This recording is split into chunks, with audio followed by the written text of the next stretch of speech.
It's that time of the week. We like to talk Dallas Cowboys with a guy who knows the team intimately well, Nick Eatman. He has covered the boys for the last couple decades for the team's website. Adam Kaufman here with you. And Nick, just a couple weeks in, the team is 1-1, I realize, but tied for first in the NFC East. And considering Dallas hasn't played a home game yet, you'll take that.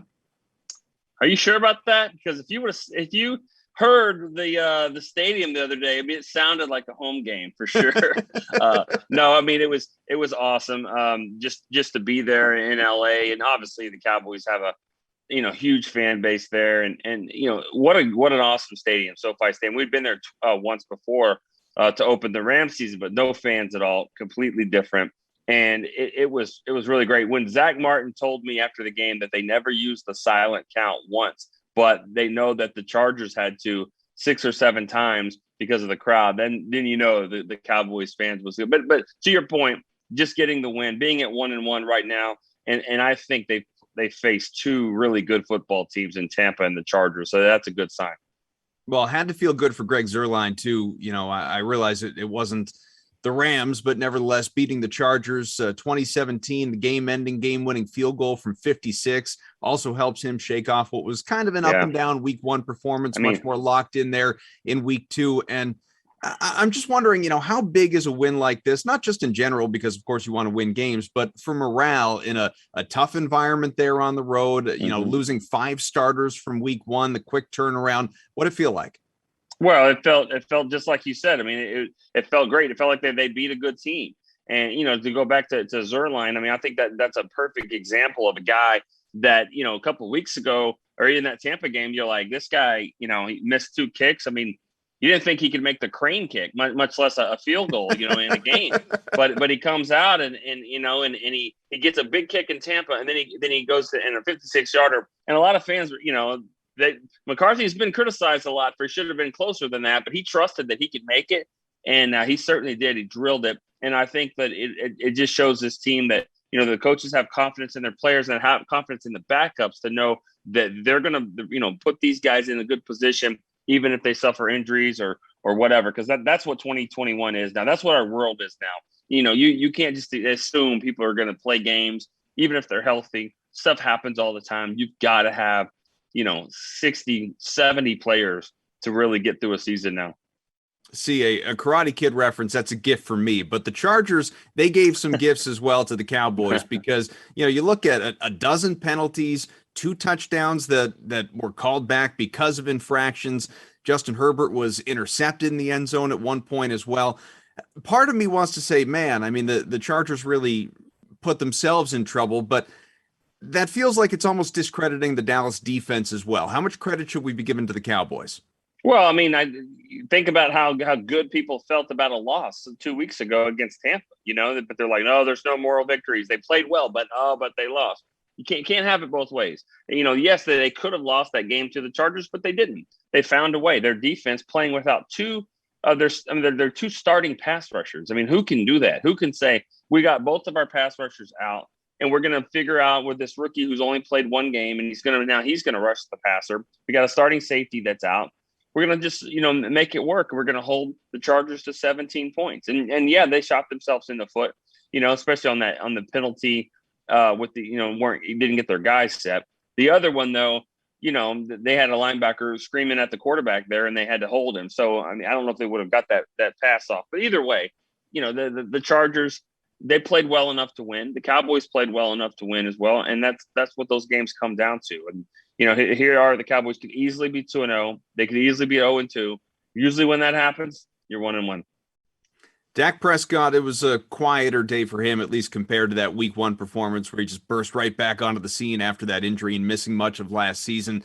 231 passing yards, or 237 rather, no touchdowns. He had just the 1 interception picked off again. It's a handful of straight games going back to last year that he's been intercepted. But by the same token, 11th fourth quarter win for him in his career. Was it, the difference between game 1 and game 2? Was it just sort of, working with what the Chargers gave him, or something different? That's it. I mean, that's it right there. It's working against Tampa. Nobody runs the ball against Tampa, and the Cowboys weren't even going to try, especially without Zach Martin there. So they did everything sideline to sideline, passed the ball through for over 400 something yards. I mean, they moved the ball without a doubt. And so that's one thing about this offensive coordinator, Kellen Moore. They're going to figure out ways to move the ball. We've seen it there, but against the Chargers, different approach. Zach Martin was back in the lineup. They did a nice job running both Zeke and Tony Pollard. I just thought it was and I think what Kellen Moore said yesterday was interesting. He said, it's not just taking what the defense gives you, it's aggressively taking what the defense gives you. And so, they were able to do that. And, they got a big lead there early and then had to kind of hang on. But I thought it just shows the versatility of the offense. Prescott only threw the ball 27 times. Did it surprise you that a third of those targets went to CeeDee Lamb? Not really. I mean, CeeDee's a playmaker. That's what happens when you draft a guy in the first round, and then here he is in the second year of his career, and Mari Cooper. That they kind of rolled a lot of coverage to him. That's what this offense is going to be, with or without Michael Gallup in there. They're going to kind of, like I said, take what you give them. 1 week it's going to be really big, for Cooper, and then they might shadow him, and then you'll see a little bit more with CeeDee. And I just think when you've got two really good receivers, and when Gallup comes back, a third, tight ends that are making plays, running game like they had, I mean, it's just a lot of weapons for Dak Prescott.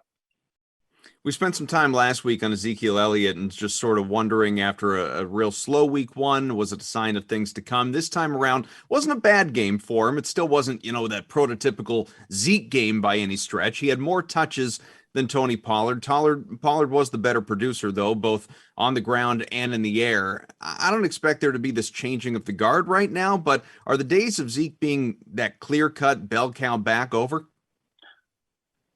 Probably, yeah. I mean, it is probably over for that, especially with the way the offense is structured right now. And I mean, Cowboys owner Jerry Jones was asked about that on his radio show this week, and he basically said, can you justify that, with him making $15 million a year and Pollard making $1 million and doing it that way? And he said, we don't look at it that way. We look at it like, let's get the first down.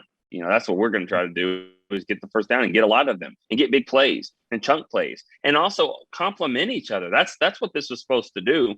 Let's not forget, a few years ago, Mark Ingram and Alvin Kamara made the Pro Bowl for the Saints. It's not normal to have two backs in the Pro Bowl, but you can have two backs that have success. And I think that's going to be smart for everyone. Zeke doesn't need to have 350 carries. Pollard means a lot more than he's been getting. And the good thing is this isn't like a quarterback where you have to just play one or the other. They both are out there at times. They can figure out ways that they both are used. We saw Zeke at a fullback spot one time. They're both going to play. I think Tony Pollard is really replacing Michael Gallup's role as that next weapon. And like that fourth weapon after Zeke and the two receivers, then that fourth guy. And it was his game to ball, and he did. So, Nick, coming up on Monday, it'll be the final game of week 3. Dallas, after, being the first game of week 1, final game here on week 3 against Philadelphia, regardless of how it may have felt in LA. Physically, you will be home in Dallas for this game. What should we expect against a team that is also 1-1 and so far has played very good defense? Well, I mean, if you love football and you watch it from start to finish, if you don't want to do that and you got to do stuff around the house, turn it on about, 10 o'clock Central Time or whatever. It'll be a close game in the fourth quarter, and they'll be, duking it out to try to win the game. That's what I expect. That's what an NFC East game is. It doesn't matter if the NFC East is up or down or in the pack or whatever it is. These games are tight. Look at the Giants and Washington just the other day. Same type of thing. We don't expect their records to be as close, but Cowboys and Giants could be completely different this year, and they're going to have a tough game. Cowboys and Eagles this week, same thing. I just think it'll be a battle on Monday, and also these games, now Monday night, I know the Packers kind of pulled away, Monday night to beat the Lions, but I think for the most part, Dallas and Philadelphia, it'll be a battle, and I expect nothing short of that this week. Eagles are banged up. They're young. They've got a couple of hurt veteran Pro Bowlers as well. So what can Dallas hope to exploit here?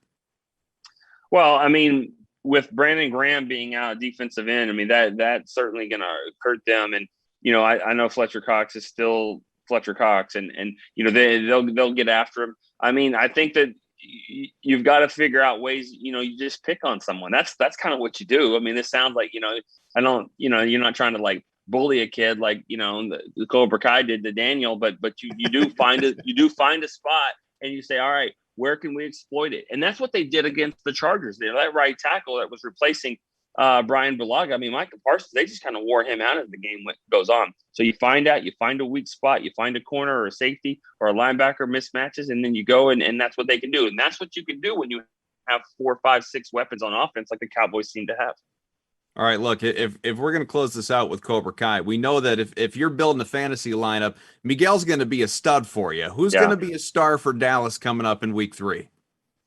Let me figure out here. Let me think about it. I think let's go with Zeke. Let's go with Zeke on that one because I do think Pollard's going to get, we'll start looking at him, and I think there'll be a lot of more inside runs there.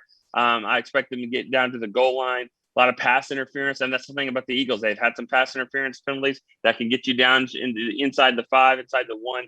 I'm going to go with Zeke as a pretty good play there.